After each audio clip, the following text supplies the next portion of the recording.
دې معنا دا ده چې الله به جنت ته دننه نه کړي، جنت به ونه ګوري. او بل حدیث کې راغلی دی نبی صلی الله علیه وسلم فرمایلی ثلاثه حرم الله علیهم الجنه، په دریو کسانو باندې الله جنت حرام کړي. یو پکې دی مدمن الخمر، هغه سړی چې ټول عمر شراب څکي او توبه ونه ویسته بې توبې مړ شو. والعاقل والدیه، او د مور او پلار نافرمانی چې څوک کوي. والدیوس الذي يقر في اهله الخبث، او بل دوس. دوس چاته وایي؟ دوس هغه چاته وایي چې یا خپل ښځې ته سړي راولي، یا خپله ښځه چاته بیایي، یا په خپله ښځه باندې خبري چې زما ښځه په ګندګي کې اخته ده او منې کوي نه، یا کم از کم طلاقه یې نه. دا دوس دی. نو دوس چې دی دا به د جنت بوی ونه ویني.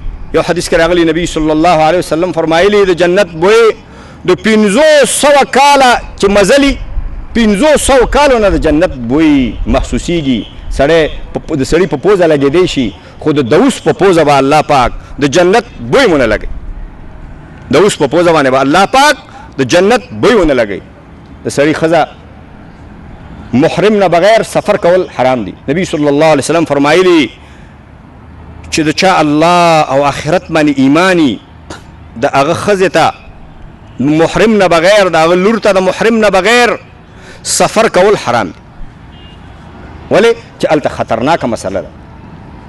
خپلې ښځې لورګانې چې خلکو په موسسو کې نوکرانې کړي د پیسو دپاره، او کله په کابل کې شپه کوي، کله په پېښور کې شپه کوي، کله په مزار کې شپه کوي. دا حرام دی، دا دوسي ده. او دوس الله پاک جنت ته نه درنه کوي. دا بېغیرتي ده، او دا د بېغیرتۍ آخري حد دی. د بېغیرتۍ او د دوسۍ د دې نه اخوا بل هېڅ حد نشته دی. دا د وطن خرڅولو نه هم ډېره لویه دوسي ده. دا د خپل ځان د خرڅولو نه هم ډېره لویه بېغیرتي ده. دا خپل لور چې په خلکو باندې خلک خرڅوي، دا د هغې نه هم ډېره غټه بېغیرتي ده. د هغې نه هم ډېره غټه دوسي ده. دا بېغیرتي ده، دا د بېغیرتۍ انتها ده. او چې دا بېغیرتي په کوم قوم کې راغله، هغه قوم به نه په دنیا کې کامیاب شي، نه به په آخرت کې کامیاب شي. چې خپل ښځه باندې سړی غیرت نه کوي، خپل لور باندې سړی غیرت نه کوي، خپل اولاد باندې سړی غیرت نه کوي، او هغه پریدي خامارانو ته سپاري، هغه لیوانو ته سپاري، هغه په مشکلاتو کې دننه کوي. دغه لور او دغه ښځه او دغه اولاد په آخرت کې د الله په دربار کې تا نیسي. دا به دې نه پرېږدي، دا به د الله په دربار کې تا نیسي. بل حرام مال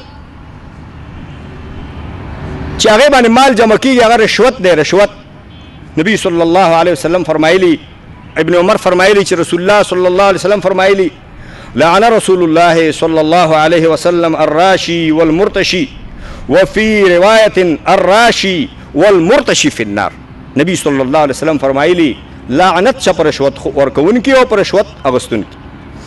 بل حدیث کې راغلی رشوت ورکوونکي او رشوت اغوستونکي دواړه په جهنم کې به الله پاک غورځوي. دواړه به جهنم کې غورځوي. لږ ځان پوه کړئ چې رشوت څه ته وایي. رشوت دې ته وایي چې ته حاکمانو ته او قاضیانو ته یا نورو حاکمانو ته دې لپاره پیسې ورکوې چې پردی حق تا ته کي، پردی شی تا ته کي. دا رشوت شو چې تا ورکه تم جهنمي شوې، چې هغه واغسته او پردی حق تا ته که هغه هم جهنمي شو. په دې خبره باندې پوه شوې که اوس ستا خپل حق دی.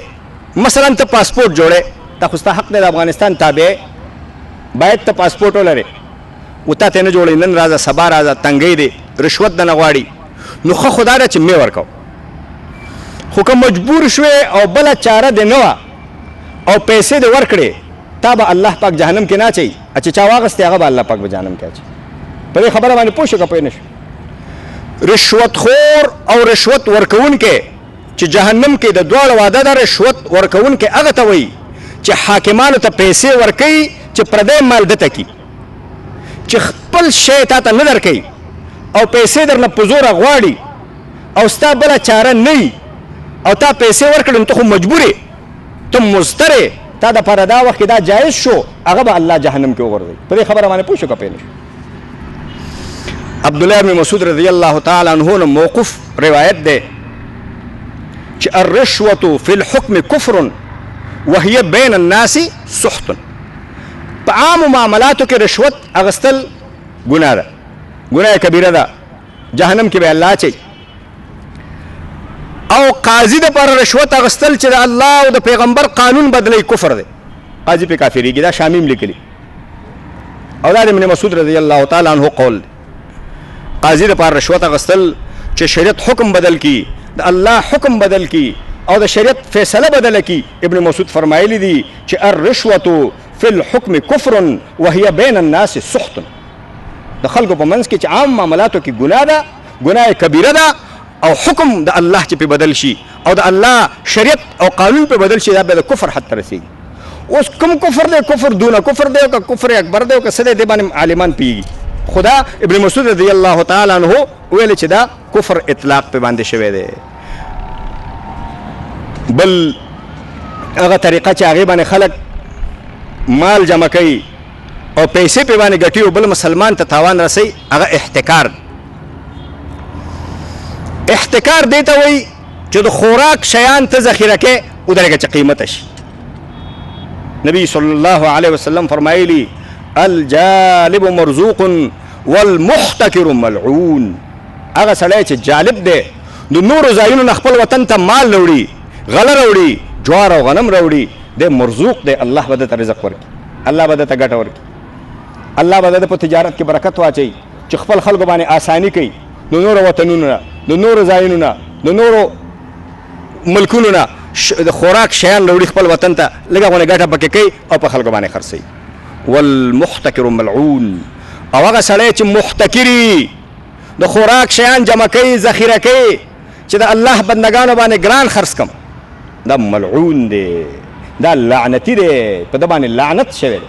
د الله پیغمبر په ده باندې لعنت کړی دی، یعنی د الله پیغمبر ورته خیری کړي دي. د الله پیغمبر ویلي چې خدای دې په ده لعنت وکړي، الله دې د خپل رحمت نه لرې کړي. کونډه، یتیم، وږی، مسکین، شل، شوټ، ګوټ، وړون، هغه باندې قیمته خرڅوي، هغه باندې قیمته خرڅوي. دې لپاره چې زما خېټه ډکه شي، دې لپاره چې زه موړ شم، دې لپاره چې زما دولت زیات شي او زما پیسې زیات شي. نو الله د باندې چې دی د الله پیغمبر د باندې لعنت کړی دی، دا لعنتي دی، لعنت پې کړی په محتکر باندې. همدغه شان چې کوم دکانداران خلکو ته دوکه ورکوي، ښه مال سر کې اچوي، خراب مال لاندې اچوي.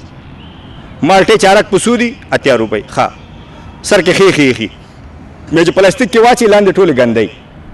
نبی صلی الله علیه وسلم روایت دی چې منډایي ته تشریف یوړ، غنم پراتو وچ، لاس یې پکې دننه کړ، لاندې خیشته ورته یې ویلي دا دې ولې داسې کړي؟ وچ د پاسه اچولي، خیشته دې لاندې کړي.